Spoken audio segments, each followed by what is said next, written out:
성도의 참 기쁨과 힘은 무엇인가라는 제목으로 여러분과 말씀을 나누겠습니다. 여러분은 이제 하박국서를 오늘 마무리하게 됩니다. 하박국서의 처음 서두를 어떻게 열기 시작했죠? 하박국 선지자가 갖고 있었던 마음의 탄식으로부터 시작했죠. 기억나십니까? 하나님, 왜 악인이 이렇게 번성하고 오히려 의인은 이 불의한 자로 말미암아 고난을 당합니까? 왜 우리가 이렇게 고통당하는데 왜 하나님 잠잠하십니까? 오히려 죄악과 강포, 이 모든 변론과 분쟁, 다툼이 가득하고 이 모든 정의는 굽었고 그리고 하나님의 말씀은 해이해졌습니다. 왜 하나님 가만히 계십니까? 이것이 그 하박국 선지자 마음에 있던 탄식의 소리였습니다. 근데 그 탄식에 하나님께서는 말씀하십니다. 나는 오히려 지금 너희를 향해서 저 갈대아 사람 흉악하고 더 잔인한 마치 조폭과 같았던 그 바벨론 군대를 틀어서 너희들을 심판하시겠다는 것이 하나님의 뜻이었습니다. 여러분, 우리가 하나님 앞에서 우리가 기도할 때에 또는 어쩌면 우리가 하나님 앞에 가지고 있는 마음 속에서 우리는 이미 어떤 기준으로 선과 악을 나누고 있죠. 여러분 어떠신가요? 우리가 기도할 때 하나님 이렇게 오른쪽으로 해주신 것은 선한 것이고 이쪽으로는 하나님 해주지 마세요, 이건 아니에요. 우리가 어쩌면 스스로 판단하고 결정한 다음에 하나님께 구하지 않습니까? 여러분, 하나님은 선하신 줄 믿으십니까? 그러면 하나님이 행하신 모든 것이 선한 것입니다.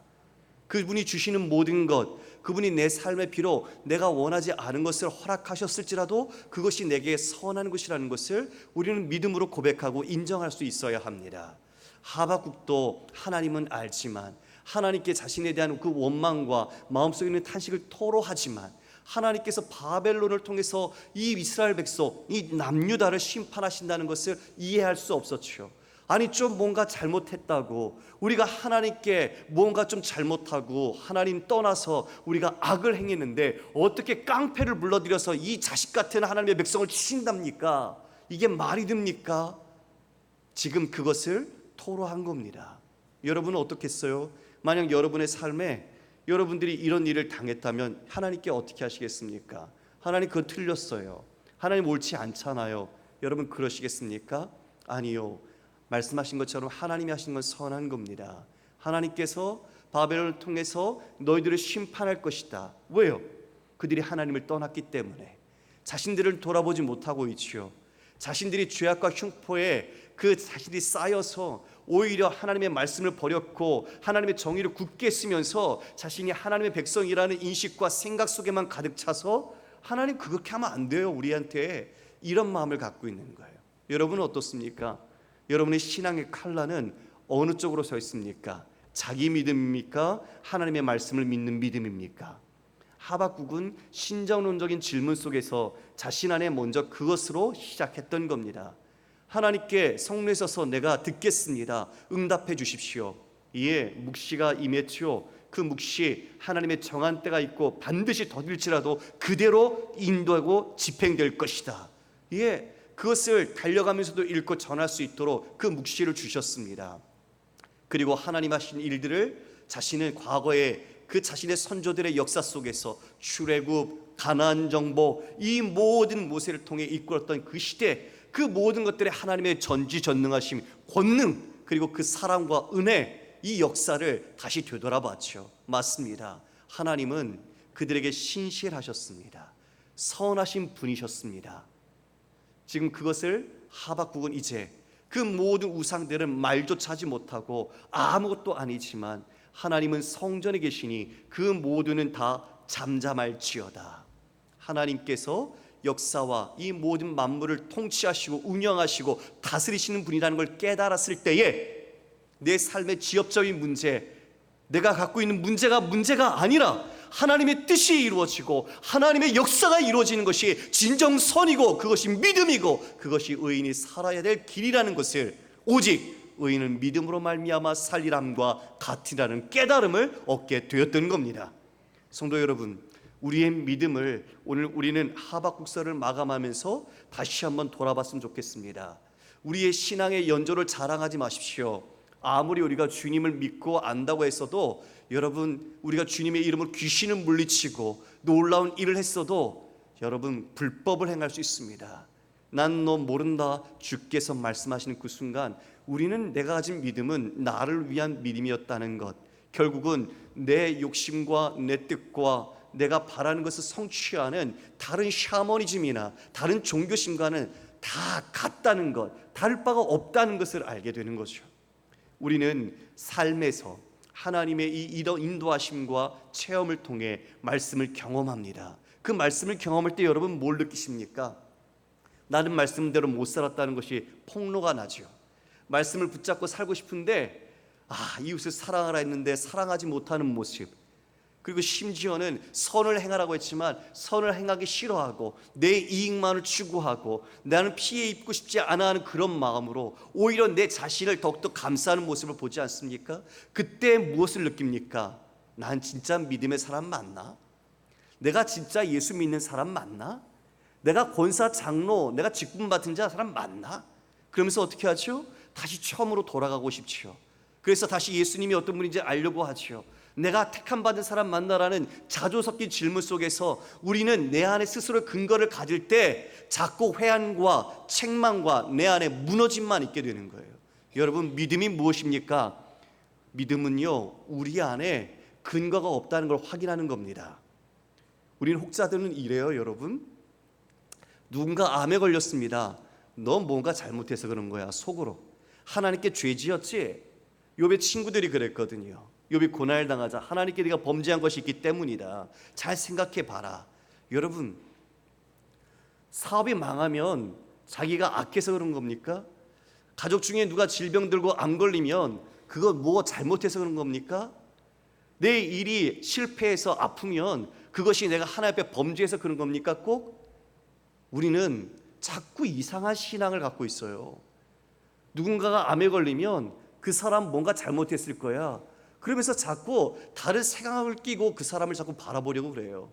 위로하고 사랑하고 격려하고 오히려 그들을 보듬기보다는 우리가 갖고 있는 내 기준의 믿음을 가지고 그 사람을 판단한단 말입니다. 네가 기도 안 했으니까 그렇지, 네가 말씀대로 순종 안 했으니까 그렇지, 네가 하나님께 열심을 했으면 하나님이 어떻게 그렇게 하시겠어? 여러분, 착각하지 마십시오. 믿음의 조상들 다 고난을 당했습니다. 여러분 아시는 제자들 다 순교의 길을 갔어요. 그 안에서 다 아픔을 겪었습니다. 그들이 악을 행해서 그렇습니까? 우리는 믿음을 다시 들어야 합니다. 믿음을 다시 보아야 합니다. 그래서 우리는 말씀 가운데서 믿음을 다시 확인할 때 내 안에는 믿음의 근거가 없다는 걸 고백해야 합니다. 만약 내가 누군가를 판단하고 그와 같이 다른 사람에 대해서 내가 선악의 기준으로 이야기한다면 그 사람은 자신 안의 공로나 자신의 업적이나 자신의 행위로 믿음의 근거를 갖고 있다는 것을 기억하시길 바랍니다. 우리 모두는 다 하나님 앞에 용서받은 죄인으로 있을 뿐입니다. 그래서 겸손해야 합니다.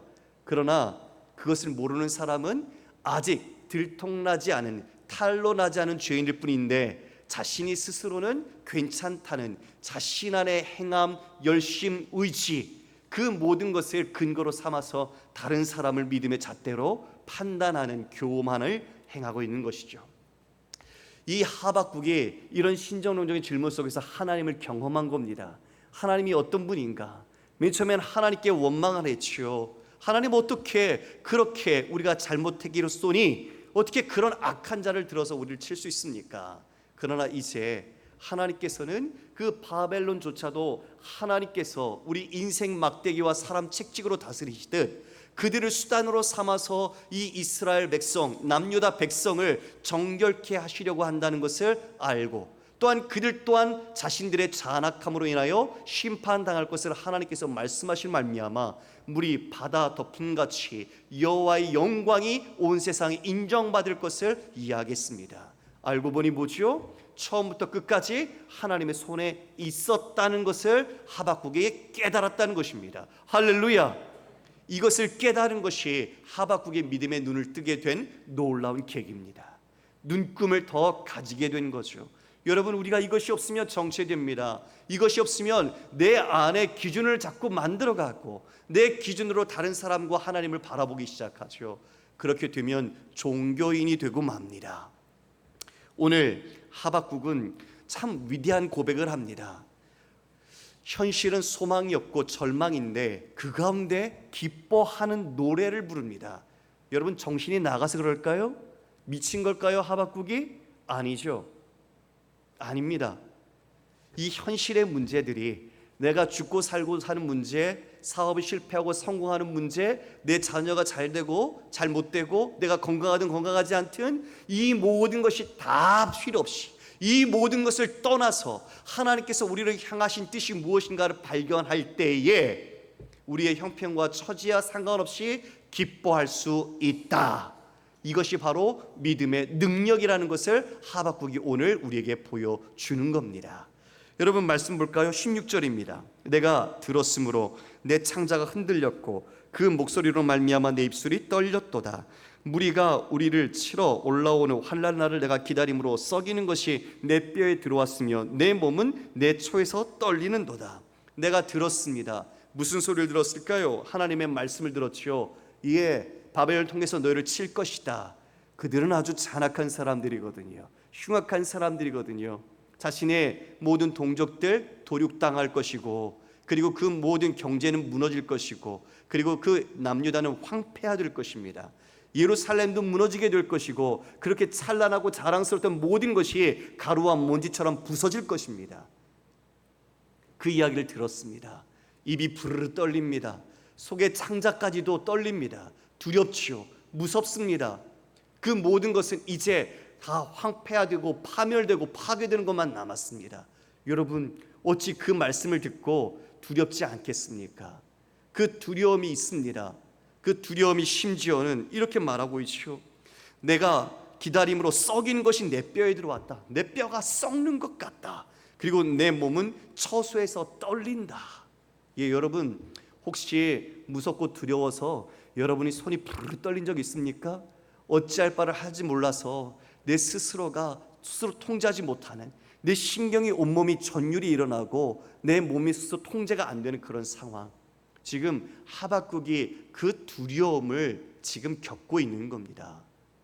그 두려움, 우리 신앙의 선조들이 그 두려움을 다 겪었습니다. 아브라함, 다윗, 그리고 바울, 그 모두가 다 신앙의 길에서 죽음의 고비와 그 아픔, 고통, 그 모든 두려움을 다 겪었습니다. 그들이 그 겪음 속에서 무엇을 알았을까요? 하나님을 알기 시작했어요. 죽는 것 같은 자리였는데 그 자리에서 하나님을 만난 거죠. 하나님이 죽인 것 같으나 죽이지 않으시고, 하나님은 또 다른 계획 속에서 그들을 구원하시고 인도해 가시는 모습을 보게 되는 겁니다. 여러분, 지금 이 남유다 전에 어느 나라가 멸망했죠? 북이스라엘이 멸망했습니다. 아수르에게 하나님 떠나서 우상 숭배하고 그들이 배도해서 이 아수르에게 완전히 유린당했죠. 그러면 여러분, 남유다 정신 차려야 되는 거 아니에요? 그런데 남유다 어떻게 했어요?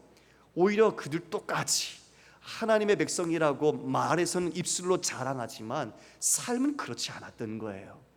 성전에서 예배드린 척을 하지만 그들의 삶은 세상 사람들 그 기쁨, 쾌락 추구하며 흉악한 강포에 휩싸여서 오히려 자신의 힘을 가지고 다른 사람을 짓누르고 다툼과 변론을 일삼는 것을 자신들이 자랑하며 살았던 모습이 남유다였어요. 예수님 계실 때 누가 여러분 가장 신앙 좋다고 칭찬받았습니까? 누가 존경받았죠? 바리새인과 서기관, 종교 지도자들입니다. 구제와 기도, 그들이 늘 그런 식으로 종교적 열심을 가지고 하나님을 잘 섬겼어요. 사람들이 그들을 존중했습니다. 저 사람들은 믿음이 좋은 사람이라고. 그런데 예수님 어떻게 하셨습니까? 예수님 그들을 책망하셨습니다. 이 독사의 자식들아, 이 회칠한 무덤 같은 자식들아. 예수님 앞에서는 그 속을 감출 수가 없었죠. 겉으로는 번지를 하고 겉으로는 하나님을 섬기는 좋은 믿음의 사람인 것처럼 구제하고 기도하고 그들이 하나님 앞에 11조를 내고 열심을 냈지만 그들은 위선적이었어요. 외식했어요. 하나님을 속였어요. 오히려 하나님을 섬긴다고 열심을 했지만 오히려 그것은 자신을 드러내는 위선적인 모습이었던 거죠. 여러분, 겉하고 속이 다르면 위선적인 거예요. 속마음은 따로 있는 거예요. 겉다로 속다로 두 마음 품고 있는 그런 위선적인 마음, 바로 그들이 회개하고 돌이키지 않았어요. 예수님 오히려 잡아 죽였어요. 아수르 때문에 북이스라엘이 이렇게 패망을 당했으면 남유다도 정신 차려야 하는데 정신 차리지 못했죠. 여러분, 묻겠습니다. 우리가 이 역사, 하나님께서 주신 말씀을 통해서 얼마나 수많은 설교를 듣습니까? 여러분의 삶은 하나님께로 돌이키고 있습니까? 진정한 의의 길, 믿음의 길, 그 세상이 가지 않는 좁은 길, 그 협착한 길을 정말 걷고 계십니까? 주님이 지신 십자가, 그 십자가를 알기에 여러분의 모든 삶의 길에서 주님 따라 그 십자가 지시고 걷고 계십니까? 여러분, 만약 우리가 믿음을 하나님의 말씀의 들음과 더불어 결부시키지 않는다면 광야에서 엎드린 자들과 똑같이 될 수 있습니다. 우리가 하나님을 속일 수 없고 하나님에 대한 믿음을 온전히 말씀 가운데 기초로 하지 않는다면 이 세상의 종교인처럼 내가 원하는 믿음, 기복적인 믿음, 내가 소망하는 믿음만을 가지고 하나님을 수단으로 삼는다면 이 위선하는 바리새인 서기관들과 다를 바가 무엇이겠습니까? 그래서 우리는 말씀을 듣고 이 내 자신이 그 말씀을 믿음에 결부하여 하나님 앞에 순종해야 합니다. 할렐루야. 그 순종이 복입니다. 그 순종이 없기 때문에, 그들이 순종하지 않았기 때문에 지금 남유대가 이제 바벨론으로부터 이런 환난날을 당하게 되는 것입니다. 역사적으로 성취되고 말았죠. 그 바벨론 기병들의 발굽 아래 이 남유다는 철저히 유린당했고 파괴되고 말았습니다. 여러분, 그때 가서 땅 치고 후회하면 무슨 소용이 있을까요? 내가 잘 믿을 걸, 내가 잘 죄를 회개하고 돌이킬 걸, 늦었지요. 이미 그들에게 심판의 칼이 앞에 다가와 있기 때문입니다. 그런데요, 여러분, 놀라운 하박국의 고백이 여기 있습니다. 16절의 중간에 보니까 이렇게 말하네요. 무리가 우리를 치러 올라오는 환난 날을 내가 뭐 한다고요? 다시요. 내가 뭐 한다고요? 여러분, 기다려지십니까? 기다린다고요. 자기의 동족들이 죽임을 당하고 지금 있는 모든 것들이 다 불타고 잿가루가 될 그날을 내가 기다린다고 말하고 있어요. 하박국이 그날을 기다린다고 말하고 있는 겁니다. 여러분, 여기 기다린다는 누아우라는 단어는요, 단순히 인내한다, 시간을 보낸다는 게 아니에요. 내가 평안하게 그때를 바라보고 기다린다는 뜻이에요. 어떻게 그럴 수 있을까요? 어떻게 이 환난, 무섭고 떨리는 순간인데 어떻게 그날을 내가 기다린다, 그것도 평안히 내가 기다린다라고 말할 수 있을까요? 바로 하나님을 만나기 때문이죠. 하나님을 아는 순간, 이 모든 것을 통해서 하나님이 이 남유다 백성들을 다시 정결하게 하시고 자신들을 돌아오게 하시는 하나님의 계획에 눈을 떴을 때, 그때 비로소 우리는 이 모든 환난이 내게 닥칠지라도 오히려 그 환난을 통해 하나님이 주시는 궁극적인 선하심, 하나님의 회복과 하나님이 우리에게 주시는 그 놀라운 축복이 무엇인지 알기에 나는 그 환난 날을 기다린다라고 말할 수 있는 겁니다. 이게 믿음의 사람입니다. 할렐루야. 세상의 죄악과 쾌락, 기쁨에 빠져 하나님을 잃어버렸죠. 믿음을 그들은 저버렸습니다. 하나님, 어떻게 이렇게 할 수 있어요? 라고 말하지만 그들은 그 대가를 이제 당하게 되는 겁니다. 여러분, 이 심판은 하나님의 공의이자 하나님의 사랑이라는 것을 기억하십시오. 여러분, 우리가 아이를 사랑해요. 자녀를 키울 때 사랑하지요. 그런데 사랑한다고 오냐 하면서 그 아이가 다 요구하는 거 다 줘보십시오. 그 아이가 올바른 사람 될까요? 안 돼요. 이기적인 사람만 되죠. 자신만 아는 사람 되죠. 다른 사람 이해하지 않고 다른 사람 포용하지 않아요. 그래서 오히려 아이를 버리는 거예요. 그래서 우리는 그 아이가 바르게 될 수 있도록 하나님의 말씀으로 우리는 징계하고 바르게 가르쳐야 하는 것이죠. 하나님이 우리를 사랑한다고 해서 무조건 잘못하는데 오냐 하고 품어주시는 분이 아니세요. 하나님의 공의는 시퍼렇게 하나님의 심판의 칼날로 남유다와 북이스라엘을 치셨습니다. 지금 그것이 이 남유다 앞에 칼날이 직면하고 있는 것이죠. 그러나 그것이 하나님의 사랑이라는 것을 아십시오. 그들을 버리시고 그들을 포기하신 것이 아니라 그들이 다시 돌아오게로, 그들이 정결한 하나님의 백성으로 거룩하도록 만드는 것, 하나님이 지금 그 계획을 실현하고 계시는 것입니다. 비극적인 종말 심판 앞에 하박국도 두렵습니다. 그러나 여러분, 그 두려움을 뛰어넘는 하나님을 알 때 우리는 그 모든 두려움이 사라지게 되는 것을 경험하게 됩니다. 여러분, 성도의 신앙생활에 두려움이 있으시죠?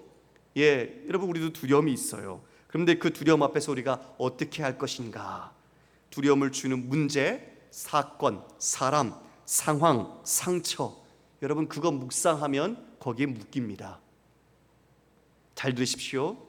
여러분, 상처를 묵상하면 거기에 묶여요. 여러분에게 있는 힘든 일을 계속 묵상해 보십시오. 거기에 묶입니다. 여러분, 그런데 우리가 우상이라는 것이 내가 하나님보다 더 사랑하는 것만이 우상이 아니에요.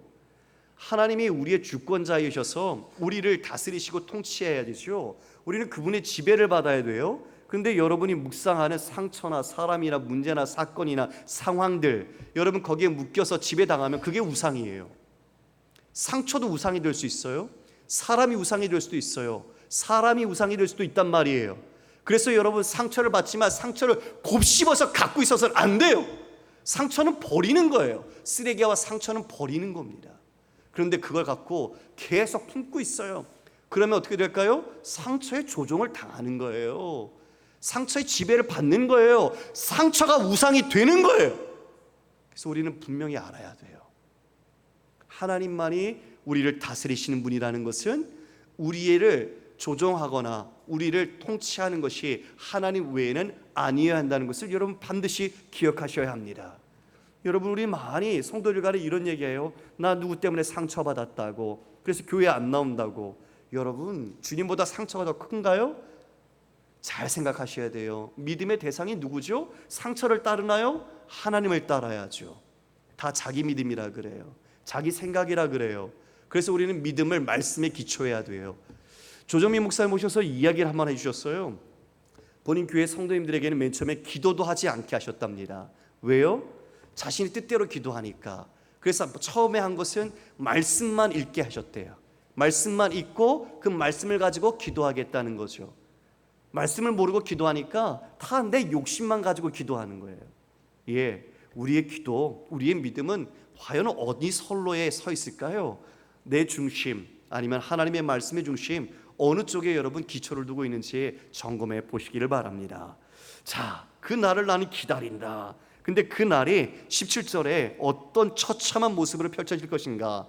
우리 17절, 18절 함께 읽어볼까요? 시작. 비록 무화과 나무가 무성하지 못하며 포도나무에 열매가 없으며 감람나무에 소출이 없으며 밭에 먹을 것이 없으며 우리의 양이 없으며 외양간에 소가 없을지라도 나는 여호와로 말미암아 즐거워하며 나의 구원의 하나님으로 말미암아 기뻐하리로다. 아멘. 자, 여러분, 지금 하박국이 지금 여기에 그 무화과 나무에도 무성함이 없고 포도 열매도 없고 감람나무 소출도 없고 밭에 먹을 것도 없고 우리의 양도 없고 외양간에 소가 없어요. 그러면 이거 완전 다 쫄딱 망한 거 아니에요? 그렇죠? 쫄딱 망한 거예요. 나라가 완전히 멸망한 거예요. 그런데 거기에 지금 자신이 좌지우지 되고 있나요? 어때요? 거기에 흔들리고 있어요? 안 흔들려요? 안 흔들리죠? 왜요? 그것보다 크신 분을 알기 때문에, 그 모든 상황을 넘어서 일하시는 하나님을 자신이 알기 때문에 이제 거기에 흔들리지 않는 거예요. 어떤 두려움이 와도 더 이상 그게 두려움이 아니라 그 두려움에 내가 지배당하는 것이 그 두려움을 지배할 수 있는 믿음을 가지게 된 거예요. 상처를 받았는데 이까지 상처? 아무것도 아니야. 내가 너 다스린다. 이렇게 된 거죠. 그러니 아무리 공격을 해도 두려움이 와도 하나님 앞에서 자신이 믿음으로 선 순간 이제는 어떻게죠?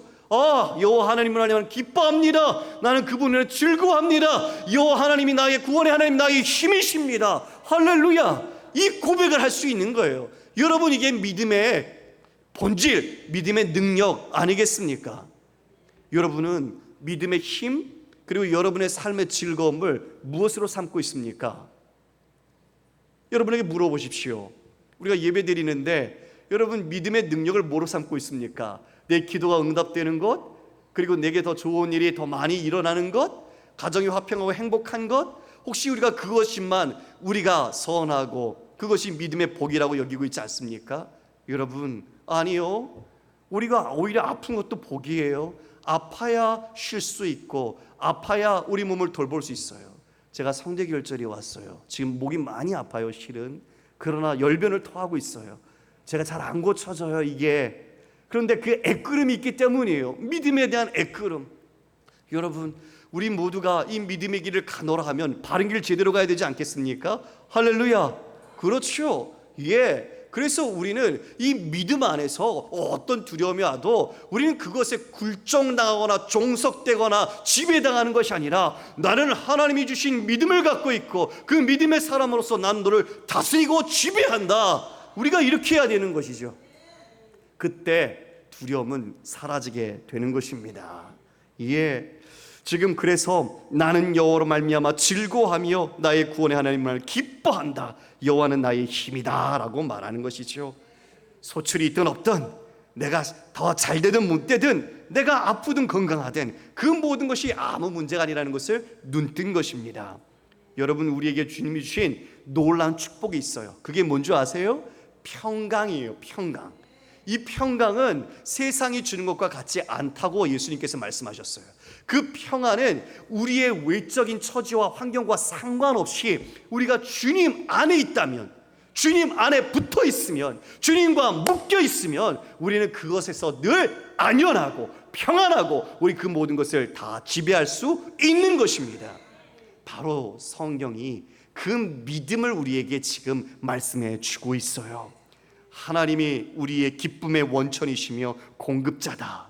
그러므로 우리는 무엇을 점검해야 할까요?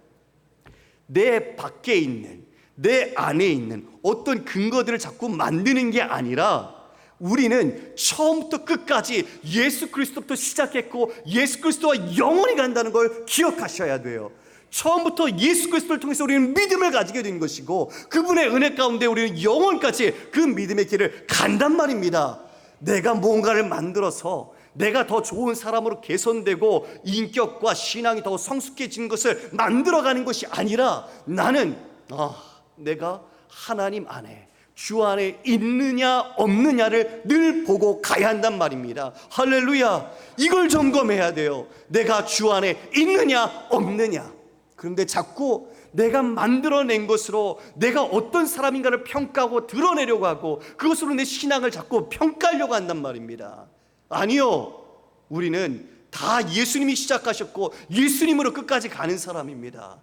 그래서 우리는 스스로 내가 예수 안에 있는 자인지를 맨날 점검해야 합니다. 할렐루야. 이것이 우리의 싸움인 것이죠. 주 여호와는 나의 힘이시다. 위대한 고백입니다.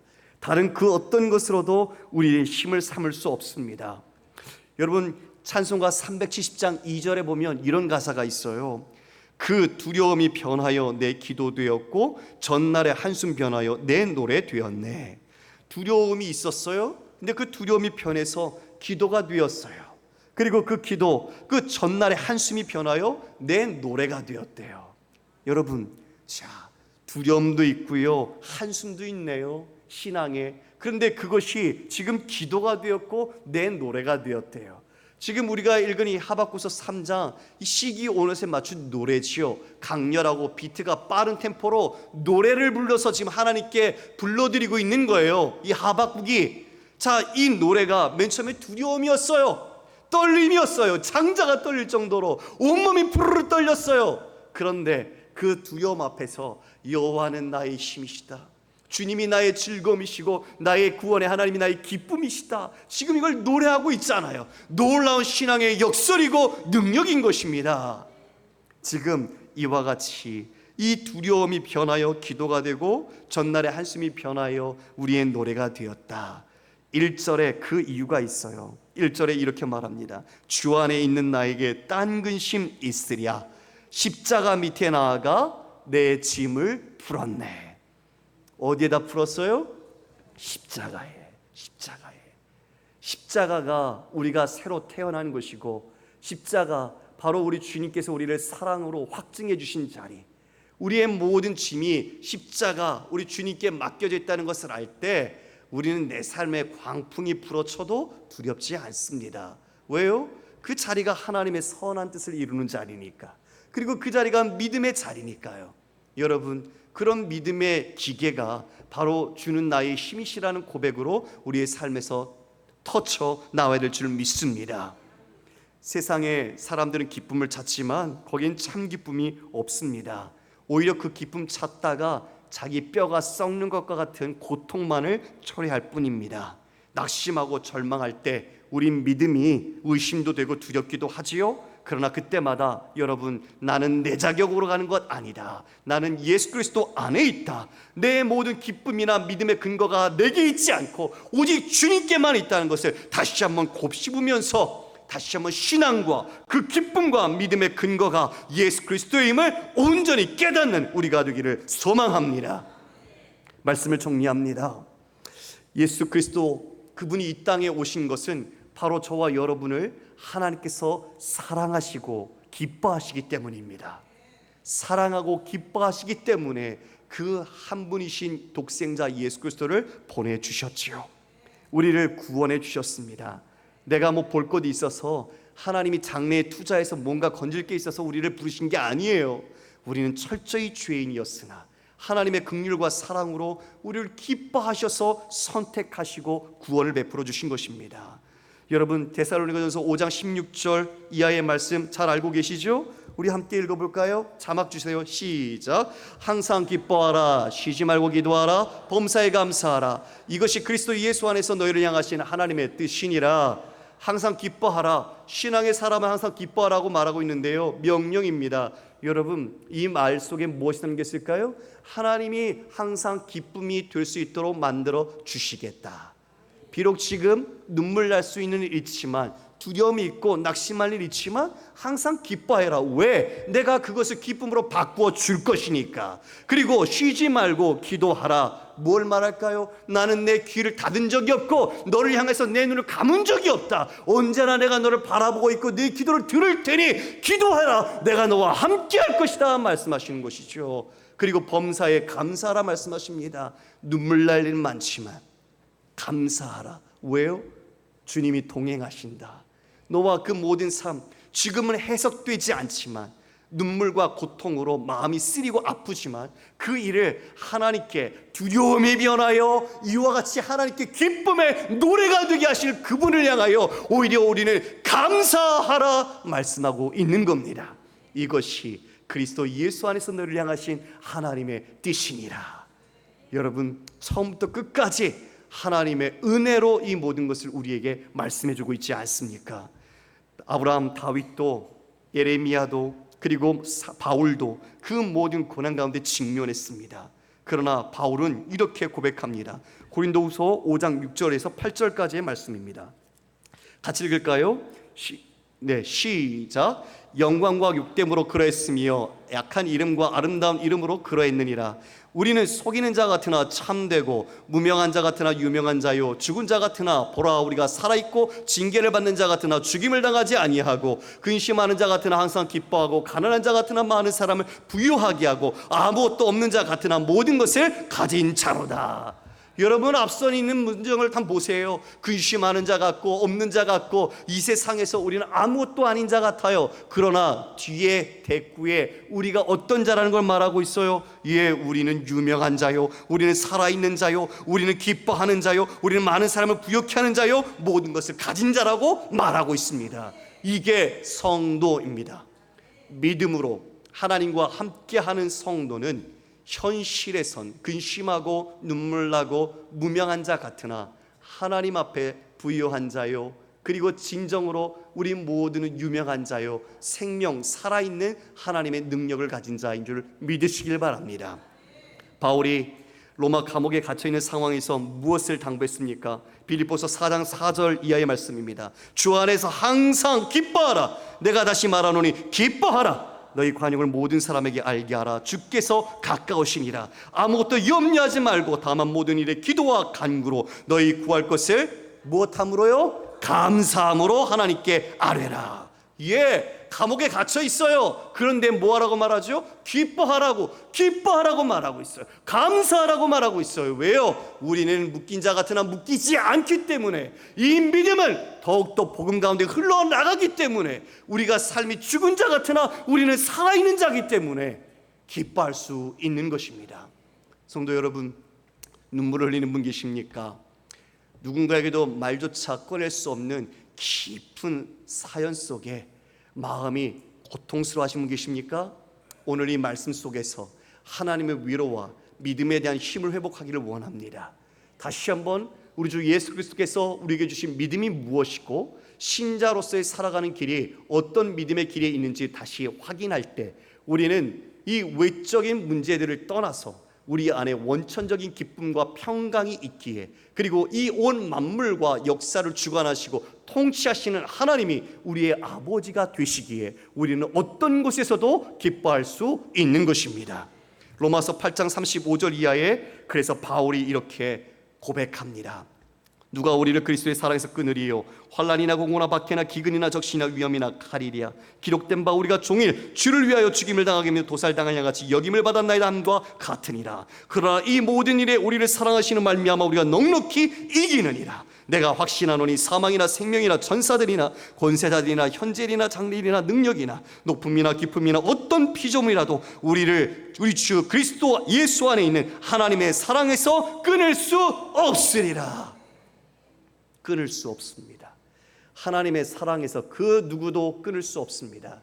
여러분의 대적자, 여러분의 숨을 막고 지식하게 하는 사건과 삶 환경들 결코 여러분을 죽일 수 없습니다. 하나님께서 여러분을 붙잡고 계시기 때문입니다.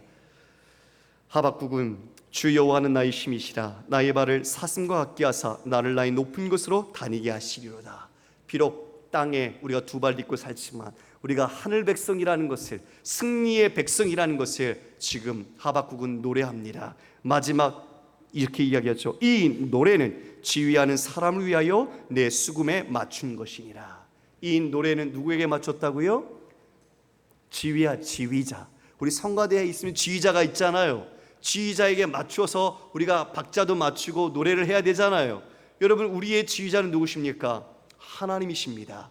그러므로 우리 모두가 이 하박국이 지휘자를 따라서 자신의 수금으로 연주를 했던 것처럼 환난 날이 다가오지만 나는 그날을 기다린다라는 그 믿음을 가지고 이 노래로 하나님께 영광을 올린 것처럼, 여러분의 삶에 마주한 여러 수많은 문제와 사건들이 있을지라도 나 또한 우리 주님의 악기로서 오직 나의 지휘자가 되시는 하나님을 신뢰함으로 주님께 승리와 구원의 기쁨의 노래로 영광 돌리는 우리 모든 성도들 되시기를 주님의 이름으로 축원합니다.